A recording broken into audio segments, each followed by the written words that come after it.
Hello students, welcome to my channel time to study. तो हम solve कर रहे हैं एक्सरसाइज 8.2 का क्वेश्चन नंबर 4। तो क्वेश्चन पढ़ते हैं। State whether the following are true और फॉल्स, जस्टिफाई योर आंसर। तो फर्स्ट पार्ट है sine A plus B is equals to sine A plus sine B. तो देखिए ये स्टेटमेंट ट्रू तब होगी जब ये सारी ही वैलिड वैल्यूज को सेटिस्फाई करे। तो मैं क्या करूंगी, मैं ए और बी, मेरे पास दो एंगल्स गिवन है, उनको अपनी मर्जी से कुछ भी एंगल्स, देखिए मैंने यहाँ पे टेबल बनाई हुई है और मैंने वही रेशियोज के आंसर्स लिखे हैं, वही वैल्यूज लिखी है जिसकी मुझे क्वेश्चन में नीड है। तो देखिए मैं ए और बी अपनी मर्जी से दोनों को ही 0 डिग्री ले लेती हूँ और चेक करती हूँ कि मेरे लेफ्ट हैंड साइड और राइट हैंड साइड की वैल्यूज क्या आती है। अब देखिए जब मैं ए और बी दोनों 0 डिग्री रखूंगी तो लेफ्ट हैंड साइड में साइन ए plus b means 0 degree plus 0 degree क्या बनेगा 0 डिग्री, और साइन 0 डिग्री की वैल्यू क्या होती है 0। तो लेफ्ट हैंड साइड क्या आया 0। अब देखिए राइट हैंड साइड लिखा हुआ है साइन ए की जगह पुट करूंगी 0 डिग्री, फिर प्लस, फिर है साइन बी, तो साइन लिखूंगी और बी की जगह लिखूंगी 0 डिग्री। अब देखिए साइन 0 डिग्री क्या होता है 0, फिर प्लस, फिर से साइन 0 डिग्री, तो फिर से 0 और 0 प्लस 0 क्या आ गया 0। तो देखिए ये रखने में तो क्या है, मुझे लग रहा है कि स्टेटमेंट ट्रू है, पर हम एक और एंगल ट्राई कर लेते हैं। दूसरा देखिए क्या है एंगल 30 डिग्री, तो मैं यही रख के देख लेती हूँ।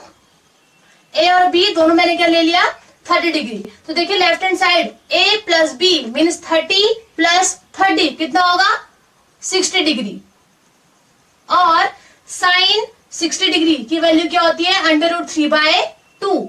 तो यहां मैं लिख दूंगी √3/2। अब देखिए राइट हैंड साइड साइन ए प्लस साइन बी, तो ए की जगह आएगा 30 डिग्री और बी की जगह भी 30 डिग्री। तो देखिए साइन 30 डिग्री, साइन 30 डिग्री की वैल्यू है 1/2, तो यहां लिख दूंगी मैं 1/2 प्लस फिर से 1/2। अब देखिए हाफ और हाफ ऐड होके क्या बनाएगा 1। अब देखिए इस केस में क्या हुआ, लेफ्ट हैंड साइड और राइट हैंड साइड क्या आ गए अनइक्वल। तो मैंने आपसे क्या बोला, कोई भी स्टेटमेंट ट्रू तब होगी जब वो हर एक वैलिड वैल्यू को सेटिस्फाई करे, और यहाँ पे देखिए लेफ्ट हैंड साइड और राइट हैंड साइड क्या आ गए अनइक्वल, तो हमारी स्टेटमेंट क्या हो जाएगी फॉल्स। तो अब सॉल्व करते हैं सेकेंड पार्ट।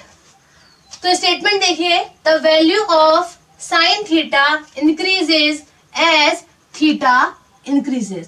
तो देखिए थीटा क्या होता है, थीटा हम यूज करते हैं एंगल्स को डिनोट करने के लिए। तो देखिए क्या बोल रहा है, साइन थीटा की वैल्यू इंक्रीज होती रहती है जैसे जैसे क्या होता है थीटा की वैल्यू इंक्रीज होती है। तो आप देखेंगे यहाँ आपको दिख रहा होगा थीटा मीन्स एंगल क्या हो रहा है, ऐसे जाते जाते वैल्यू इंक्रीज हो रही है, और यहाँ आप साइन की वैल्यूज देखिए इन एंगल्स के लिए, पहले 0 थी फिर हाफ हुई, हाफ मीन्स 0.5, और होते होते आप देखिए 90 डिग्री आते आते वैल्यू हो गई 1। तो हमारी वैल्यूज भी क्या है इंक्रीज हो रही है, जैसे जैसे क्या हो रहा है थीटा की वैल्यू इंक्रीज हो रही है। तो ये स्टेटमेंट क्या हो गई ट्रू। अब देखिए दूसरी statement third part, the value of cos theta increases as theta increases. तो सेम चीज बोल रहा है कि अगर थीटा इंक्रीज होगा, एंगल इंक्रीज होगा, तो कॉस थीटा की वैल्यू भी क्या होगी इंक्रीज होगी। लेकिन आप यहाँ देखिए जैसे जैसे थीटा की वैल्यू इंक्रीज हो रही है, कॉस को आप देखेंगे तो पहले देखिए वैल्यू 1 थी, फिर होते होते 0 हो गई। जैसे जैसे थीटा इंक्रीज हो रहा है वैल्यू क्या होते जा रही है कम होते जा रही है। तो ये स्टेटमेंट क्या हो जाएगी फॉल्स। अब देखिए fourth statement, sine theta is equals to cos theta for all values of theta. तो क्वेश्चन क्या बोल रहा है कि थीटा की वैल्यू आप कुछ भी रख लीजिए, साइन थीटा कॉस थीटा हमेशा क्या आएंगे इक्वल। तो देखिए अगर मैं थीटा की जगह 0 डिग्री रख दूं तो साइन 0 डिग्री, साइन 0 डिग्री क्या आती है वैल्यू 0, और कॉस 0 डिग्री वैल्यू क्या आती है 1। तो ये तो फर्स्ट केस में क्या हो गया फेल, तो स्टेटमेंट क्या है फॉल्स। तो मैंने आपसे बोला कि कोई भी स्टेटमेंट ट्रू तब होगी जब वो हर एक वैल्यू पे सेटिस्फाई हो। आप देखेंगे मैं अगर इस टेबल की बात करूं तो यहाँ पर ये सिर्फ 45 डिग्री पे सेटिस्फाई कर रही है, अदरवाइज क्या है सब वैल्यूज डिफरेंट।